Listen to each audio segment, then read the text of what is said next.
Hello, everyone. Welcome back to this week's GOCC. Today we have Lara Bossinger from UNAM in Mexico City presenting on cluster algebras. Before we get started, let's just remind ourselves of our community statement. We are all learning, everyone has something to contribute, and no one has all the answers.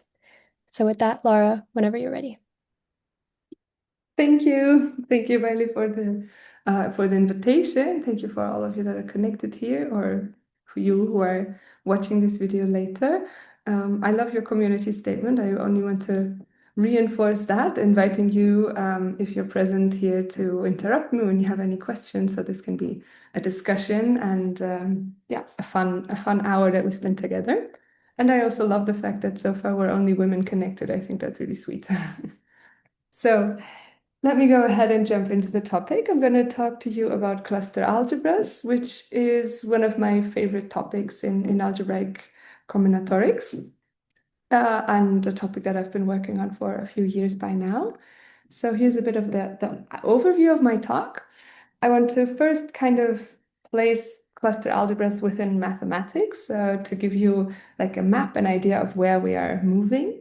I'm going to talk a bit about the history, just because I think it's curious to know kind of the history where certain subjects come from, that might give some insights of about how and why they developed how they did. So the roots of cluster algebras that I will go into in more detail is total positivity. And then the fourth section is really like the basic definitions around cluster algebras. So we're going to get a bit technical there, but I really want you to take away the definition of a cluster algebra from this talk. And then in the end, I'll tell you a bit more about some applications. I'm going to tie that back into the motivation I was giving in the third section, and yeah, also give you some more ideas of where cluster algebras are found today. So let's start with the map. Cluster algebras have their origin in algebra, and there are a few topics that I want to mention. Total positivity as like an advanced topic in linear algebra is important, but then there's also other connections with representation theory of Lie algebras and Lie groups, quantum groups. There's some homological algebra that is useful when studying cluster algebras, and they have also fueled into categorification as a subject. So there's rich interconnection between these two, and then also more recently connections with commutative algebra and Gröbner theory.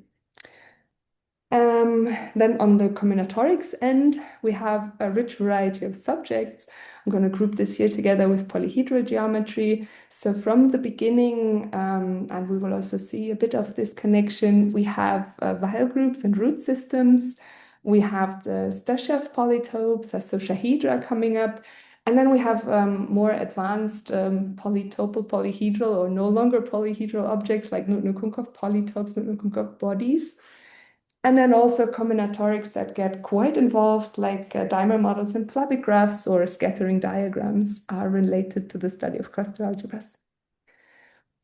The number theory bubble is a small one here, Markov numbers and Diophantine equations. I will mention the Markov number application a bit towards the end. And then we have a big bubble of geometry that goes into algebraic geometry mostly, but not exclusively. So if toric geometry is like a driving motor for the theory of cluster varieties, like a geometric point of view on the subject. But then there's also other areas of geometry like Teichmueller spaces or surfaces. And maybe I'll speed up a bit as I go through the bubbles. And if you have a favorite bubble, you can focus on the subject, remember that as a keyword. And if I have more to say on it, please ask me later. So yeah, in topology, a nice connection that has come up recently is knot theory that I find quite curious. Then we have also some applications for the KP equation, partial differential equations. And a big bubble in the last 10 years is the one in theoretical physics, where especially scattering amplitudes have become, yeah, like a subject where there's surprisingly many applications of cluster algebras. And that's still a very, very active field. Okay, so with this kind of map set up, the bubbles I want to focus on today are the algebra and combinatorics bubbles. So I'm going to tell you about the motivation from total positivity and then the combinatorics that lie at the heart of cluster algebras that determine a cluster algebra. Okay, so here's a bit of the history slide. So cluster algebras were defined as we use them now, as we know them now, in 2001 by Sergei Fomin and Andrei Zelevisnky. And they have observed this mathematical combinatoric structure on various objects that were coming up around their study of total positivity in matrices, and also representation theory of quantum groups and canonical bases for quantum groups. The work gained a lot of attention, first just in representation theory as it emerged from there, and people were curious about how it could drive this study of quantum groups and canonical bases forward, and then also related to quivers and quiver representations. As we will see, quivers are central to the definition in cluster algebra, so that was kind of the natural first steps to explore the subject. But then, as you saw the bubbles on the picture before, by now, cluster algebras really grew into a subject of its own and went far beyond of its origins. So they have their own classifier in the math SciNet. And these numbers are definitely outdated. I don't know how many papers are there on Mass SciNet. I don't know how many conferences have been there. I think I stopped counting at some point. But just to advertise, cluster algebras are a thing, and they keep growing in their applications and in. Okay, any questions so far? Great. Then let's get into the math. So as I mentioned, I want to start with total positivity and take you through this journey that I imagine is similar to kind of the thought process that Sergey and Sergey went through when he discovered cluster algebras and Andrei. So we'll start with total positivity of matrices. A matrix, now we're working over the real numbers so that we can say positive, what is negative. And full square NYN matrix is called totally positive if all its minors are positive real numbers, so all determinants of sub-square matrices. So if we look at like the smallest example of a 2 by 2 matrix with real entries, then it is totally positive if and only if all the entries are positive real numbers and the determinant is also a positive real number. And we can see here already that in order to determine for a 2 by 2 matrix if it is totally positive or not, we don't actually have to know all the values for all the minors, but we can stick to a smaller subset of minors. In this case, it would be knowing the entries A, B, C, and the determinant to verify if the matrix is totally positive or not. And this idea of restricting our attention to a subset of minors that, if they are totally positive, determines that the matrix is totally positive, that subset of minors is called the positivity test. So in total positivity, one of the driving questions, especially as totally positive matrices have applications in computation, is how efficiently can we test for positivity? So how can we determine positivity tests? And what is the smallest number of minors we have to check to know if the whole matrix is totally positive or not? I have a quick question. Yes.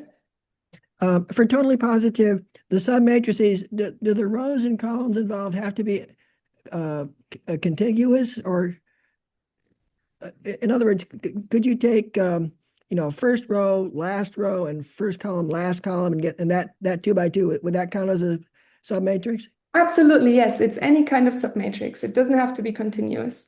Oh, okay. Thank you. Yeah, very good point. Very good question. Okay, so I think this is another way to look at total positivity, where also your question will yeah, you will see your question coming up here. So this first slide I was focusing just on n by n real matrices, but there's a version of this one, a version of total positivity, and now I see I have complex numbers all over the screen, and it should totally be real numbers in every one of those places. We can adapt the notion of total positivity also to other spaces, not just the space of n by n matrices. And one space that is very popular in that study is the Grassmannian. So the Grassmannian as a set, being the set of all, for example, here the Grassmannian 2 in C to the n, the set of all two-dimensional subvector spaces in a fixed vector space of dimension n. And its elements, we can represent them by 2 by n matrices. So the idea here is that for a vector space V, given a standard basis, choice of standard basis on C to the n or R to the n, we choose two vectors, V and W, that are a basis for V, and then we express them in the basis that we've chosen for the ambient vector space to write down a matrix. So full rank 2 by n matrices represent elements of the Grassmannian 2n. And for when we study the Grassmannian, the notion of total positivity we would want to have here is one where we only consider the maximal minors of our 2 by n matrices. So in this case, if we pick a vector space V in the real Grassmannian 2n, so this should be real numbers, and we choose a representative MV as above, then we can define the Plücker coordinates, Pij, as being the determinants of the sub 2 by 2 square matrices. And here I and J don't have to be consecutive, so we're just choosing 2 out of the n columns. And the totally positive Grassmannian consists exactly of those points B in the real Grassmannian, for which all these minors, the Plücker coordinates, are positive real numbers. And it's a nice exercise to check that. So first of all, we drop the condition of the entries being positive real numbers, which was the condition for total positivity of square matrices. And in fact, we have many examples of matrices that have negative entries and are still totally positive. So one easy example would be if we choose this entry Vj to be -1 and Wi to be 1, and then maybe Vi and Wj to 0, then we have a matrix with positive determinant, but 0 and negative entries. So that is allowed here. And well, in the case of this notion of total positivity, that if we want to compute total positivity, so we would have to check all these Plücker coordinates, Pij, there n choose 2 of them. And then the question about efficiency translates into, how many of these minors do we actually have to check to know whether a given point lies in the total positive Grassmannian or not.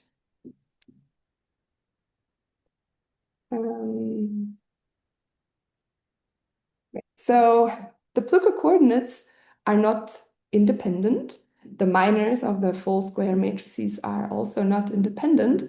And for this case of the Grassmannian 2n, one verifies quite easily that for every choice of 4 out of my n columns, I have a relation of this form satisfied between the minors. So this is a Plücker relation.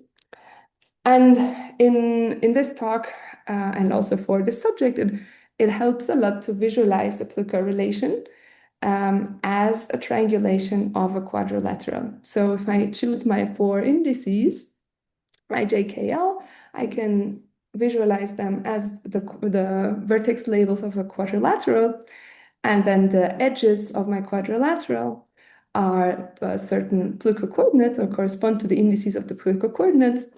And as I choose one triangulation, I get 5 out of the 6 plico coordinates, and I choose another triangulation, I exchange only the diagonal index for the other. And to this like geometric or combinatorial operation of flipping the triangulation of a quadrilateral, I will associate this plico relation. And this is in fact not just a combinatorial association with a graph or a triangulation, but it comes to, oh, okay, here's an image that didn't compile, but it connects to the patronymy relation that you might have seen in high school, where we have, okay, this is the patronymy relation, but you don't see my picture. So here, A, B, C, and D are 4 points that are on a circle, that lie on a circle. They form a quadrilateral, and these symbols AC with the overline symbolizes the length between the distance between point A and C. So we have a plico relation, and I imagine the points lying in order on the circle A, B, C, and D, so that AC and BD label the diagonals of the quadrilateral, and this relation, the patronymy relation, is satisfied between the edge lengths of my quadrilateral. So in fact, we have this nice geometric interpretation of the plico relations. So if we now take this into account, every such relation allows us to eliminate one of the plico coordinates from the list of plico coordinates we have to compute in order to determine positivity. The key observation is that on the right side, we have only a positive coefficient, plus only positive coefficients. So if all 4 plicos on the right side plus 1 of the plicos on the left are positive real numbers, we can divide the right side by one of the ones on the left, and we get in consequence that the 6th missing plico coordinate is also positive and real. So extrapolating this, we have one-to-one correspondence between efficiency tests for the Grassmannian. Again, all of those should be real numbers. This is quite embarrassing. I'm sorry about that. And on the right-hand side, we have the triangulations of an n-gon. So this combinatorial and geometric interpretation helps us to organize the positivity tests for elements of the real Grassmannian to n. And so we reduce the number of needing to check n choose 2 plico coordinates to n2 times n minus 2 plus 1, which is the number of arcs in a triangulation of an n-gon, counting the boundary of the n-gon as well, the edges. And it coincides with the dimension of the Grassmannian plus 1. So this is the number of independent plico coordinates that we have to check for positivity. And here's the example for n equals 5. So we can start with one triangulation, and then we have this local operation of flip that we can perform that connects one positivity test with another. And we know that we can associate the plico relation from the slide before to express all the plico coordinates in my original choice of positivity test in terms of the other plico coordinates of the next one. And if I keep flipping around my triangulation here, I will get 5 different triangulations, and they form this nice combinatorial structure, which is again a pentagon in this case. Okay, let me quickly see. Yes. Okay. So this is the combinatorial structure that I want to use as a motivation to define cluster algebras. The fact that we have algebraic relations between different positivity tests, and we have combinatorial objects associated to each positivity test, and we have a combinatorial operation relating to tests that translates to an algebraic relation. Are there any questions on this example?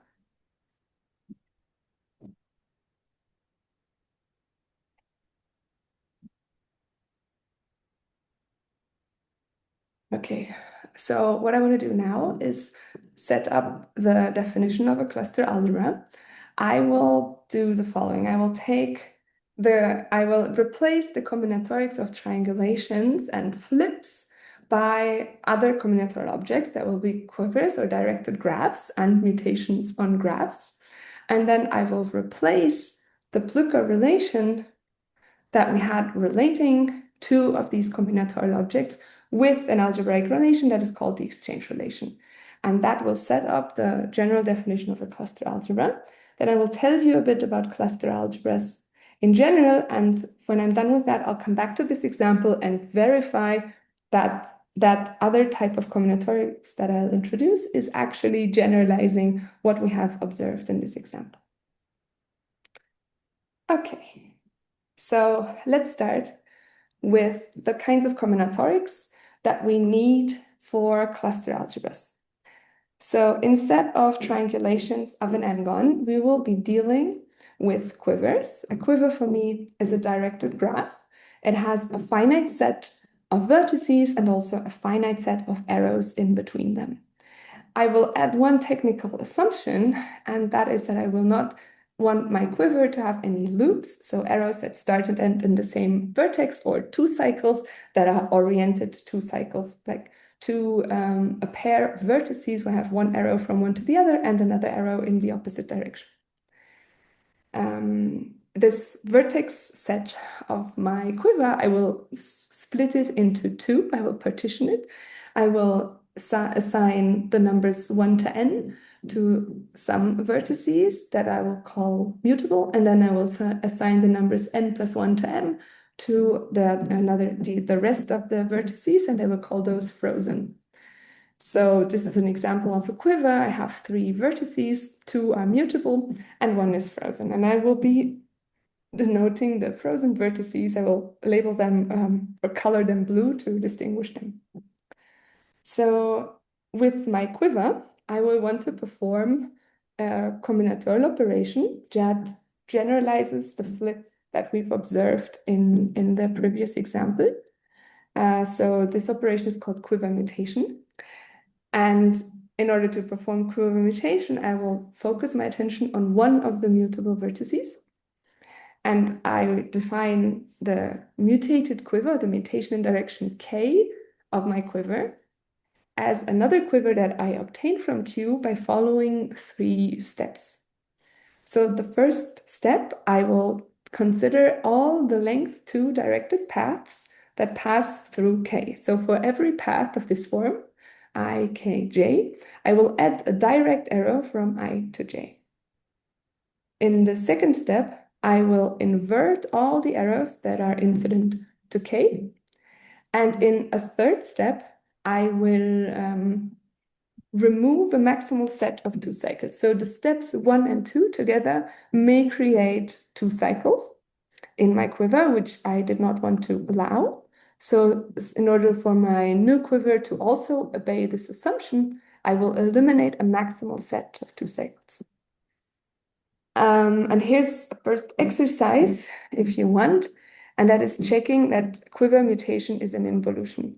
So if I perform mutation in direction k in my quiver, and then I take the mutated quiver and again perform mutation in direction k, I will be getting my original quiver back.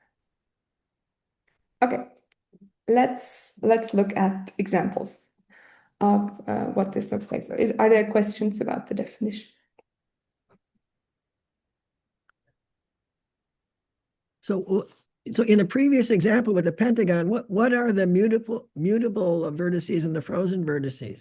Yeah, that's a great question. So the frozens are the edges. So I will have an algorithm, I'll present it to you later, where the edges and diagonals of the pentagon will correspond to vertices.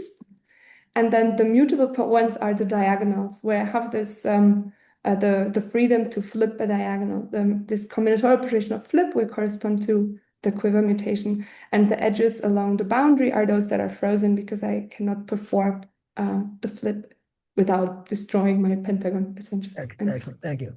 Yeah, thank you for the question. Okay, so here are examples. And what I'm going to do, I'm going to quickly change my screen share. So I want to advertise Bernard Keller quiver mutation app. You can find it on his website. This is the link for the website. And it allows you to draw your quivers like by putting vertices and arrows by hand, and then perform the mutations. So let me quickly stop this share and share the quiver mutation app. So this is one of the quivers that I have already prepared from my slide. So 1, 2, and 3 here are mutable vertices. 4 and 5 in blue are frozen vertices. And if I want to perform mutation, I can just click on any of the mutable vertices. And you can see how the quiver will change. The numbers here indicate the number of arrows between the two. So let me go back. This was the one I started with. I click on 2, I mutate at 2. I get an extra arrow in this direction from 1 to 3 that came from the composition of the arrows 1, 2, 3 in the original quiver. And I've also created more arrows here. And then there's some fun things we can do here. For example, we could do a random repeat. Oh no, wait, show. Okay, now I don't find the function that I was. Well, okay, we can also just repeat randomly and click. So at some point here, there's a function of random repeat, but I will just click around a bit. And you can see how I keep going. The numbers of arrows, the labels of the edges here keep growing. So I'm actually getting more and more wild quivers and generating more and more arrows as I go along. So this is an example of quiver mutation. I also want to show you the other example. So my other example was a quiver with only 3 vertices. And then I added arrows between them, an oriented triangle where I have 2 arrows between any of the 2 vertices, any 2 of the 3 vertices. Oh no.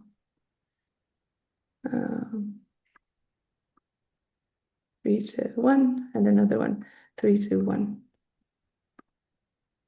That's it. So this is the other example I had on my slide. And if I now start mutating, you can see that something interesting happens, and that is all my arrows just change direction. So wherever I mutate, whatever happens on the quiver is just that the orientation of the triangle flips.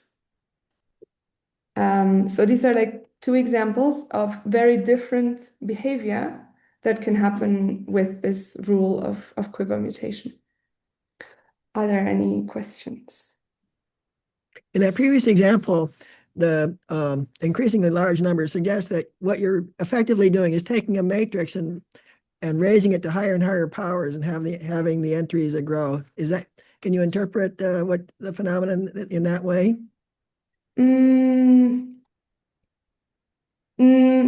Not quite. So I can associate a matrix to a quiver, like its incidence matrix, and then I can translate this quiver mutation rule to an operation of the matrix. And what I'm saying is that this operation of quiver mutation in this specific example raises the entries of the matrix over time. But I do like a local operation of the matrix where I always only affect the column corresponding to the index that I'm mutating, and then columns that have entries in the row corresponding to that index. So those will change as I mutate, and then the observation of the previous example is that the entries of the matrix grow. But I'm not exactly taking powers of a matrix. Okay, thanks. Yes, thank you for the question. We go back to the slides.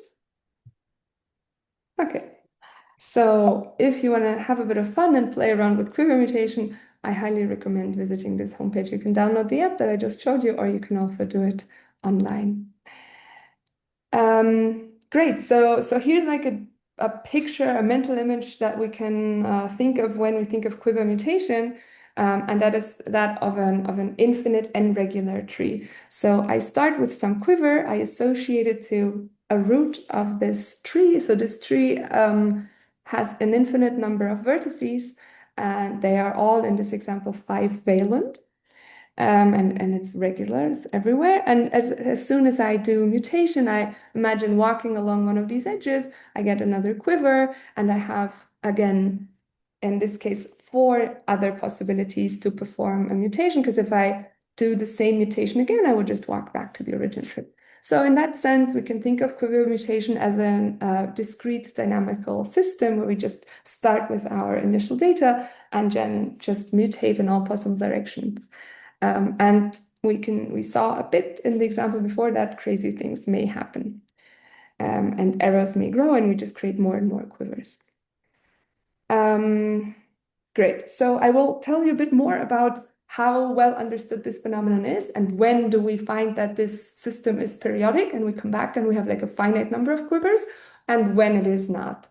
But before doing that, I want to give you the algebraic layer of cluster algebras, which represents this association of Plücke coordinates or minors that we had in the triangulation, and then the algebraic relation, the determinantal identities we had between these sets of minors. And that leads me to the notion of a seed. So a seed for me is a pair where I have the quiver, we already discussed, and I will associate a tuple of variables called the cluster to one variable to every vertex of the quiver. And I will make the same distinction here as I had before.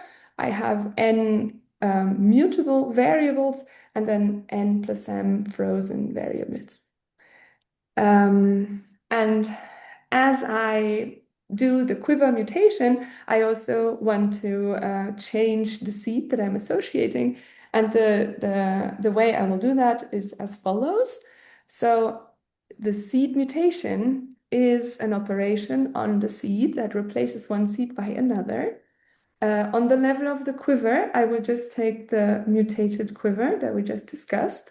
And on the level of the tuple, the cluster, I will keep all the cluster variables except the one that is associated with this vertex k, which is my choice of mutation direction. And that one, I will replace it by this expression. So here I have in the enumerator a binomial, where the first monomial is indexed by all the arrows in my quiver that enter into my mutable vertex k, and the second monomial is indexed by all the arrows in my quiver that go out of my choice of index k. And then I divide by the variable xk that I had associated to the vertex before. And another exercise here is to verify that also seed mutation is an involution. So if I perform this operation twice, starting with my quiver and then again with the mutated quiver, I will get back my original seed. So original quiver and original tuple of cluster variables. And are there any questions about the mutation rule? Okay, so then we can look at an example here as well. And this is the first non-trivial example. I use kind of a shorthand notation where instead of denoting the vertices of the quiver by the numbers I had before and the tuple of variables separate, I write the variable in the position of the vertex of my quiver. So this is an A2 quiver, 2 vertices and 1 arrow between them. So if I do the quiver mutation, quickly go back here. If we go through the rules, so if my quiver just looks like this little piece over here, then step 1 will never apply because I don't have a path of length 2. Step 2 will apply because I have to change the direction of the arrow. But step 3 will also not apply because I have not created any new 2 cycles. So in this case, only when I mutate, I will only invert the arrow that I have in my quiver. So this is what happens after one mutation step. I inverted the arrow of my quiver. I keep the variable x2 as I chose mutation in direction 1. And for the new variable in 1, I get this expression. So if we go over this, 1 here corresponds to the monomial that has variables for all the arrows that go into my vertex 1. But as there are none, I have the convention that the empty monomial is equal to 1. And x2 corresponds to the monomial of all the arrows indexed by all the arrows that go out of my index 1. So there's only x2. That's why the second monomial is x2, and I divide by x1. Okay, so now I will keep going. I go into direction 2. Again, my quiver just changes orientation. And after simplifying, I will find this expression. So first, I do the same operation. I form two monomials. One of them is empty, the one that corresponds to all the arrows entering, as there are none. The other one has only this variable, and then I divide by x2. So I have 1 plus this variable divided by x2, which simplifies to this expression. Okay, and then I keep going. And here my calculation gets a bit more involved because now I'm doing mutation direction 1. I form my monomial 1 plus the variable corresponding to the arrow that goes out of the index, the vertex 1. And I have to divide by this expression. So if I simplify, something nice happens, and that is that the numerator factors, and I can simplify the expression and get back a Laurent polynomial where I only divide by one variable. And this is a key step here, because as this variable now simplifies, oh, actually I did not, oh no, I changed it, yes. The whole system simplifies. In the next step after similar simplification, I get back the variable x1. One more step, I get back the variable x2. And then I identify these two using symmetric group action on the quiver. So I could actually also keep going, and I would also come back after another round, but I will keep consider quivers and seeds up to this permutation of vertices and cluster variables simultaneously. So in this case, my quiver, the whole system is periodic, and I only get 5 different types of seeds in this system. Okay. So from this, I can now define the cluster algebra. If there are no questions. Okay. So here's the definition of the cluster algebra. I will define the cluster algebra inside of an ambient field as a subalgebra of this field of rational functions, where this tuple x1 to xn plus n, the variables just correspond to the original tuple that I chose for my initial choice of quiver and initial choice of seed. There is one observation we can make, but this requires proof. That is, if I have another seed that is obtained by a sequence of mutations, then the field of rational functions generated by this other cluster coincides with the field of rational functions that I've started with. And then my cluster algebra is a subalgebra in this field that is generated by all the cluster variables, all the clusters, cluster variables that I obtained running through this mutation process. And Fomin and Zelevisnky showed that the cluster algebra, in fact, only depends on the mutation class of my quiver. It does not depend on the quiver that I chose to start with, just on its mutation class. And its mutation class refers to all the quivers that can be obtained from it by mutation, by sequences of mutations, finite sequences. Okay, so in the example from before, our field of rational functions has two generators, x1 and x2, that we chose in the beginning as variables. And then along the way, through all this tree of mutations, we found three extra cluster variables. So I have 5 generators, and then the system was periodic. So after coming back to the original seed, we know there's no other possibilities of generating variables.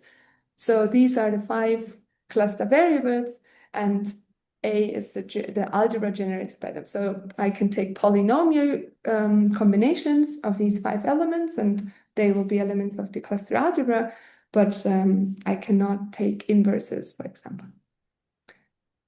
Okay. Great. So with this first example, I want to point out a few of the structure theorems of structural results that are known for cluster algebras. And as before, if you have any questions or comments, feel free to interrupt me. Yeah, Yes. could you just show us the definition again? Yes.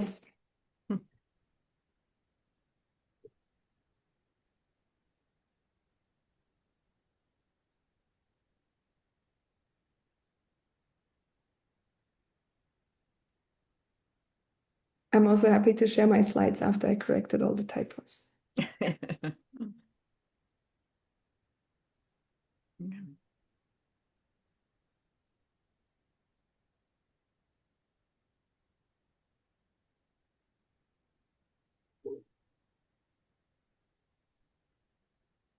Okay. So, right. So these are some structural theorems that we can observe already in this very small example before. The first one is that we already saw that this iteration of the seed mutation does involve kind of crazy expressions of that look like rational functions, right? We have to divide cluster variables by others and take sums. So Fomin and Zelevisnky observed that, in fact, although this operation might go totally off the rails into complicated rational functions, there's always simplifications happening so that the cluster variables in the end have expressions in terms of the initial variables that are Laurent polynomials. So in the denominators here, we always just had monomials appearing. And that is called the Laurent phenomenon, that result. They also observed, in fact, that the coefficients are always positive integers. And they proved that they are integers, but they struggled to verify positivity of the coefficients. So they stated this as the positivity conjecture. And this was the first really interesting deep dive in the theory of cluster algebras, because in the first 10 or so years, there was a lot of this conjecture pulled a lot of interest, and people tried to prove it with different methods, representation theoretic methods, and then they started categorifying cluster algebras. They considered then methods of homological algebra once they had categorification. But none of them led to proving this conjecture in full generality. There have been successes in special cases, and there's several names I should contribute the success of solving this conjecture partially to. But the most general result, like proving this conjecture in full generality, was done in 2014. I think this was time when the paper appeared on the archive by Gross, Hicking, Kiel, and Kontsevich. And this was a very interesting result because the methods they used to solve this conjecture were very far from the roots of cluster algebras. They were not algebraic and not combinatorial. In fact, Gross, Hecking, and Kiel, or especially Hecking and Kiel, are algebraic geometers that work a lot in birational geometry. Gross is also algebraic geometer that works a lot in mirror symmetry. And well, Kontsevich, I think, is a name that probably everyone knows.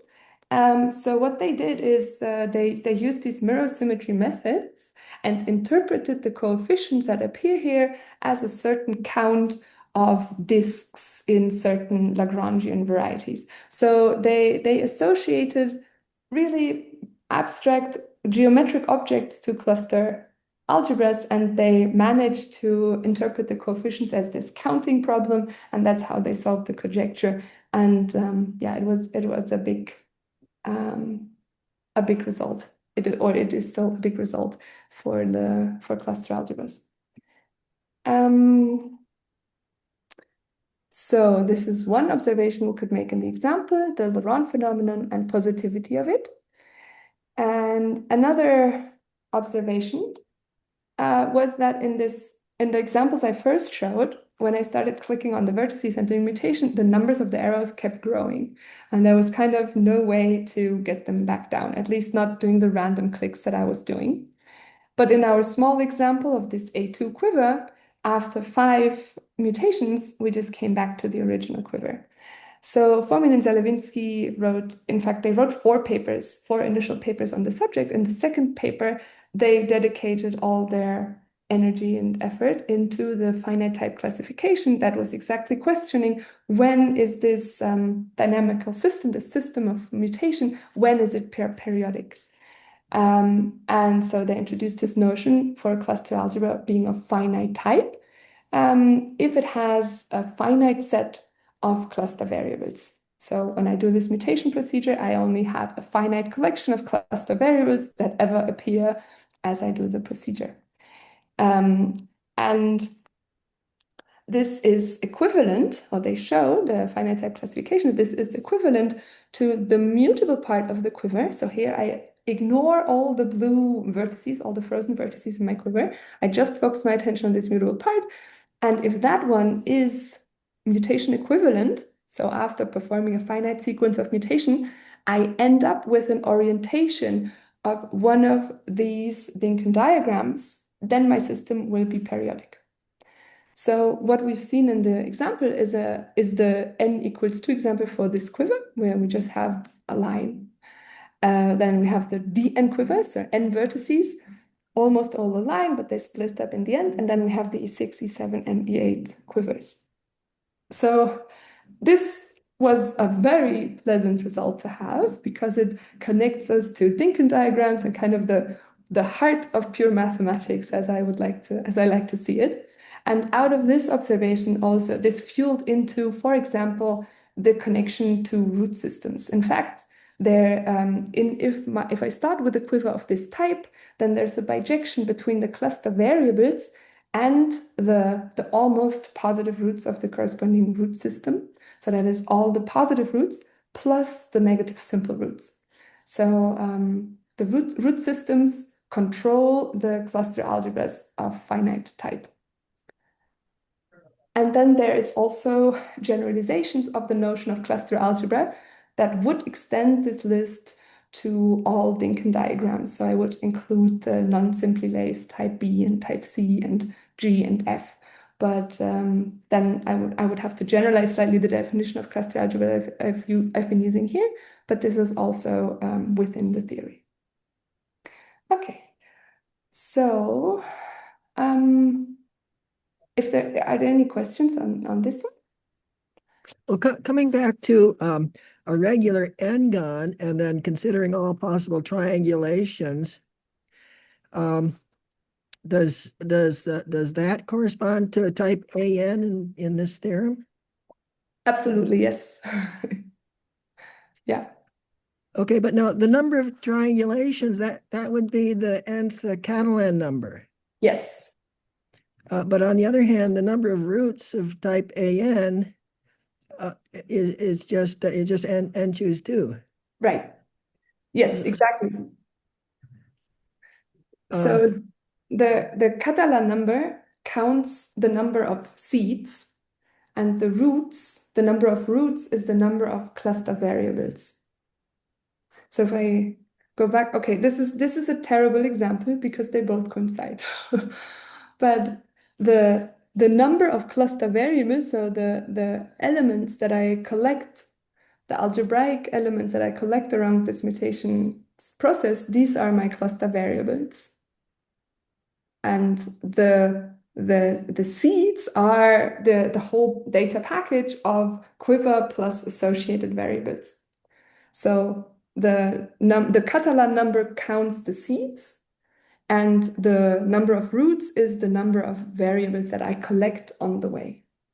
Oh, I see. But yeah, in this case, both are 5. So that's So the number of your count, the number of different denominators is that's what you're talking about.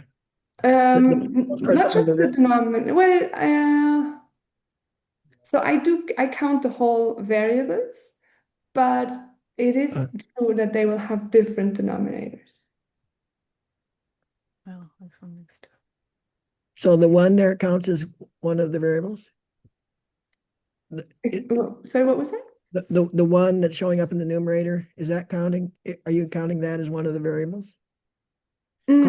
I count the whole, so if I would have 2 expressions of this form that appear as cluster variables and they have the same denominator, I would count them as 2 different variables in the definition as it is. Okay. Okay, thank you. So then let me explain how do we get to the type A cluster algebra from the triangulations. As you already pointed out, the connection. So this is great, great transition into connecting back to total positivity. So we had already seen we have these entries to Plücke coordinates. And we have the total positivity test corresponding to triangulations of the n-gon. Now, in order to connect with what I just told you about cluster algebras, I want to associate a quiver and a seed to every triangulation. And the quiver will be built from the triangulation in the following way. So the mutable vertices of my quiver, Qt, will correspond to the diagonals of my triangulation. The frozen vertices will correspond to the boundary edges of the n-gon. And then inside every triangle of the triangulation, I will draw an oriented triangle of arrows. And then after doing this, in the end, just to simplify, and as it's not relevant for my combinatorial procedure of seed mutation, I will forget any arrows that I might have drawn between frozen vertices. I could also keep those. It's just to simplify, and it does not affect the outcome of the procedure. So here's an example, is a triangulation. And this is what the quiver looks like. So I have these frozen vertices corresponding to the edges. I have the mutable vertices corresponding to the diagonals. And then inside every triangle, I have these oriented triangle of arrows. And if I do the orientation, for example, in this triangle 1, 5, 4, I would also get an arrow from this blue vertex to this blue vertex, but I just forget it because that's my convention. So when I now perform a flip on this side, for example, on this diagonal 1, 3, this is my new triangulation, and I associate the quiver to this flipped triangulation, then it is an exercise to verify that in fact these 2 quivers are related by quiver mutation in the vertex corresponding to my edge 1, 3. So this would be mutation in this vertex. And this is how the combinatorics relate back to the example. And okay, that slide is overwhelming and doesn't have any pauses. And then it is an additional exercise to verify that on this side, the patonymy relation translates into this exchange relation of associating a new variable. So the expression that I get here for the new variable that corresponds to the mutated variable at 1, 3 is in fact satisfying exactly this relation that I had, the patonymy relation between the triangulations.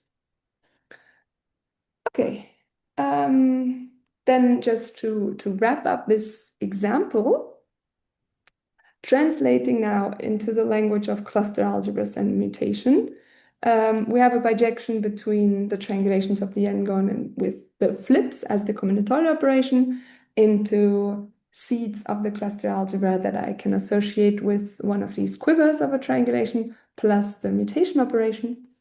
In particular, seeds of the cluster algebra correspond to efficient total positivity tests.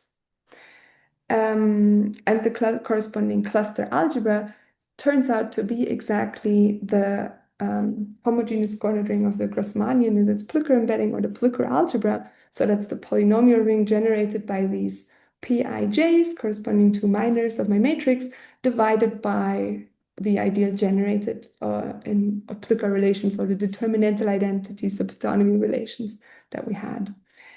And this example extends. So this correspondence between seeds and efficient total positive tests, that works beyond this example exactly because of the positivity of the Laurent phenomenon.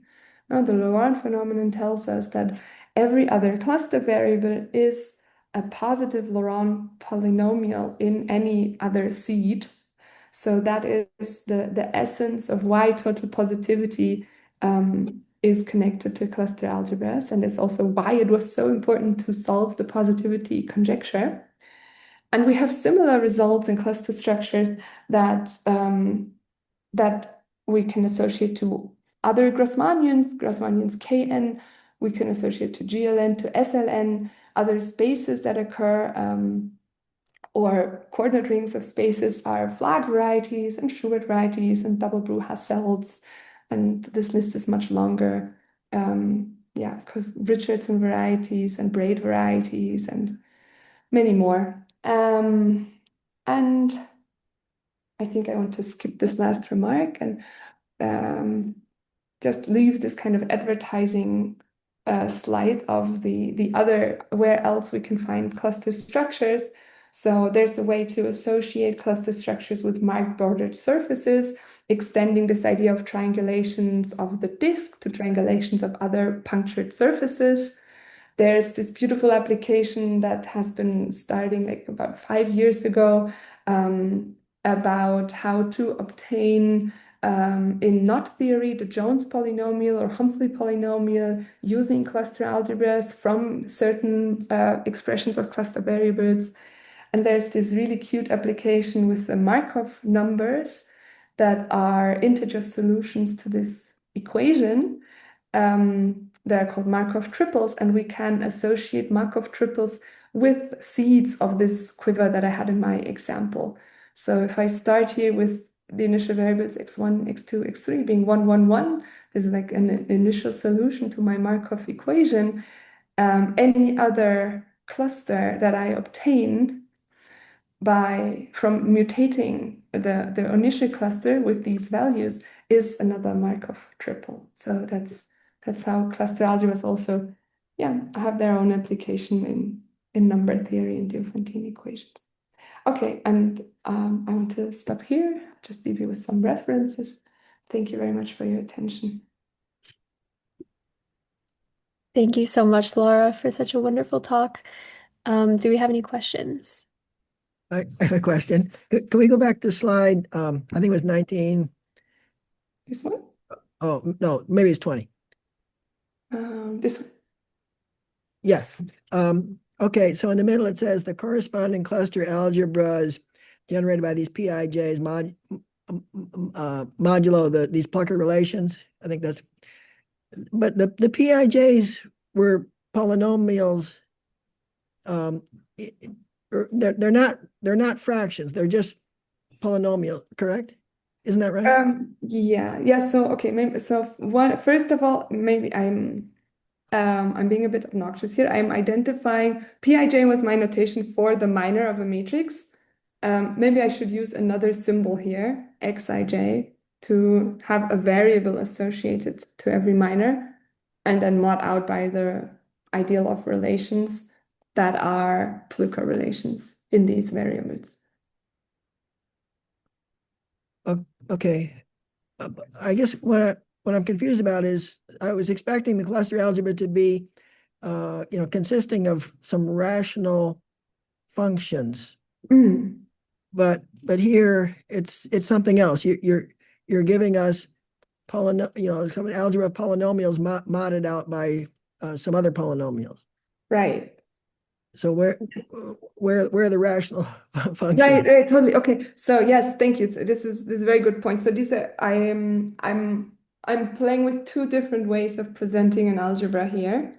In this original definition, it was giving you an algebra as a subalgebra in this field, right? So I have these expressions, these rational functions. They turn out to be Laurent polynomials, but yeah, I have these rational functions, and I use them to generate an algebra. So I could also present this algebra as a quotient of a polynomial ring, modular relations, where what I would do is for this variable, I would introduce a new symbol, x3, x4, and x5, and I would mod out by the polynomial relations between the variables.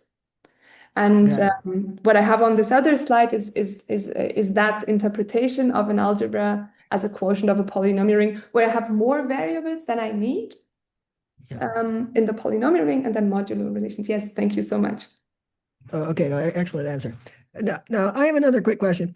When you do a mutation, it's natural to ask what remains invariant under the mutation. What on an algebraic level, what stays constant under mutations? Yes. So one thing that it's not so obvious from this definition that I gave you, but no, I mentioned how to a quiver, let's go to the quiver slide.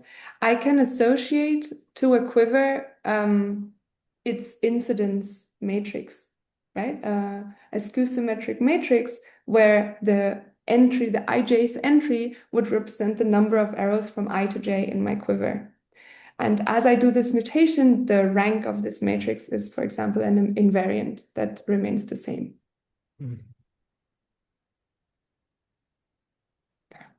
Okay. But I think it is, there has been more results recently. So I think this is an interesting question in and of itself, and it's being explored. I know that Sergei Fomin recently extended a bit the notion of quiver mutation, or no.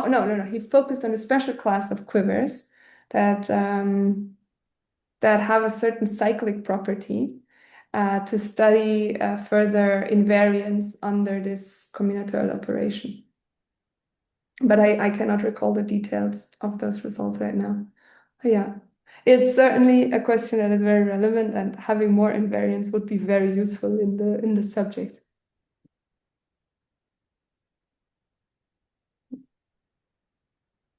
Well, I thank you. Very clear explanations and excellent answers. I've tried to understand this subject. For years now. I've been trying to understand what this is all about, and you by far gave us the best explanation. So thank you. Oh, excellent! Thank you so much. I'm so happy about that.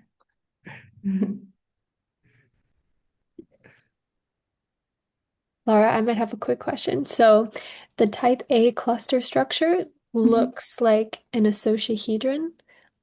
What does like the type D cluster structure look like, for example? Yes. Oh, I don't know. I don't know what's the like. It does look similar in a certain way. It is also a polytope. Okay. So all the yeah, these if you want cluster complexes or exchange graphs, they are polytopal. And I think they are all generalized permutahedra. So Okay. you can observe, you can realize them in a way that your edges would always be in root directions, if I recall this correctly. But yeah, so there's they fall into this broader category of generalized permutation, we also find the dodecahedron. Okay, Mm. thank you. Any other questions? Yes, may I have a question? Thank you, Lara, for the nice talk. So can you go back to page 20? My question is, in fact, related to the previous one. So yes, so the left-hand side of this bijection has a geometrical counterpart, which is the associahedron. So triangulation of the n-gon are the vertices, the flips are the edges. Then associahedron belongs to this bigger family of polytopes, generalized permutahedra. So I was wondering what is if there is a theory for the right-hand side for those objects. So for example, for the permutahedron, does it make sense to have a quiver algebra and to consider seeds of the cluster algebra, this particular quiver, related to permutation, for example, and mutation related to the edges? So kind of like let's say like a backwards construction, starting Exactly. from generalized permutation and wanting to associate. I think that is a difficult question. Okay. In general, I feel like it's difficult to go like to enhance the combinatorics to some algebraic data. It's much easier to have the algebraic data and deduce the combinatorics.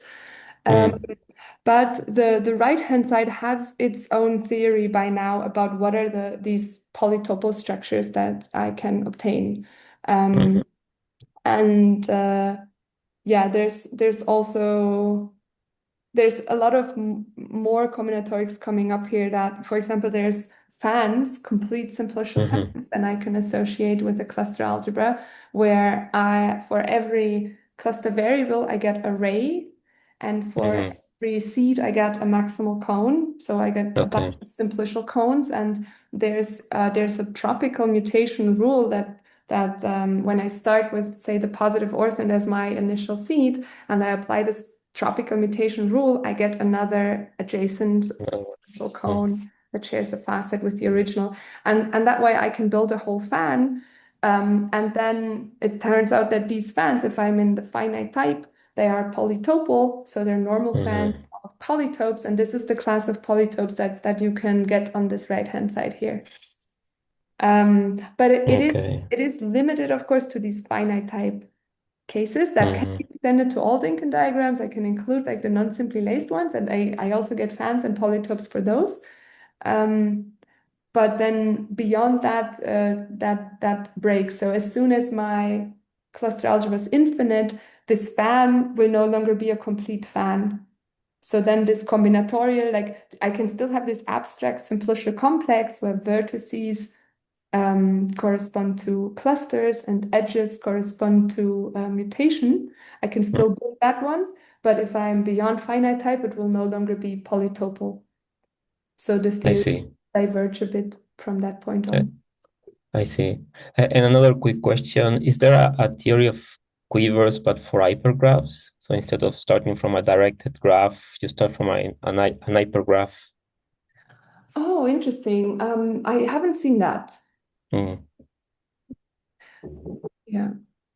The generalizations that are out there are mostly so going from this idea of like instead of a quiver, I have this skew symmetric matrix that encodes the incidences, and then I can pass to more general skew symmetrizable matrices where the negative transpose doesn't have to be the matrix as before, but I have certain multipliers that up to these multipliers I get the same matrix as before.